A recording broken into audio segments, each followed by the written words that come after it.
নারায়ণগঞ্জ শহরের বোয়ালিয়াখাল এলাকায় ওয়ারেন্টভুক্ত আসামি ধরতে ও মাদক বিরোধী অভিযানে র্যাবের ওপর হামলা করেছে দুর্বৃত্তরা। এ সময় র্যাবের ৩ সদস্যকে কুপিয়ে আহত করা হয়েছে।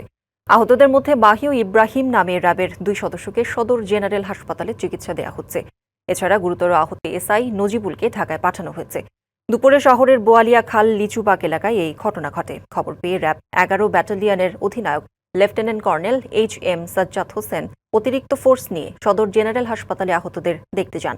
পরে ঘটনাস্থলে অভিযান চালানো হয়। ঢাকায় অপহরণের ৪ দিন পর হবিগঞ্জের মাধবপুর থেকে এক শিক্ষার্থীর অর্ধগলিত মরদেহ উদ্ধার করা হয়েছে। এই ঘটনায় জড়িত থাকার অভিযোগে মৃদুল সরকার নামে এক যুবককে গ্রেপ্তার করেছে পুলিশ। সকালে মাধবপুর উপজেলার আন্দিউরা ইউনিয়নে ঢাকা সিলেট মহাসড়কের পাশে একটি ঝোপ থেকে তার মরদেহ উদ্ধার করা হয়। গত ৩০ এপ্রিল বাসা থেকে বের হয়ে নিখোঁজ হন মাহির। এ ঘটনায় একটি সাধারণ ডায়েরি করে পরিবার। পুলিশ জানায়, নিখোঁজের দিন সন্ধ্যায় মাহিরকে কৌশলে আফতাবনগরের একটি বাসায় নিয়ে নির্যাতন ও হত্যা করা হয়। পরে ১ মে নরসিংদী ও ব্রাহ্মণবাড়িয়া হয়ে মরদেহটি হবিগঞ্জের মাধবপুর এলাকায় একটি ঝোপে ফেলে দেওয়া হয়। ব্যক্তিগত দ্বন্দ্ব ও পরকীয়ার জেরে এই হত্যাকাণ্ড ধারণা পুলিশের।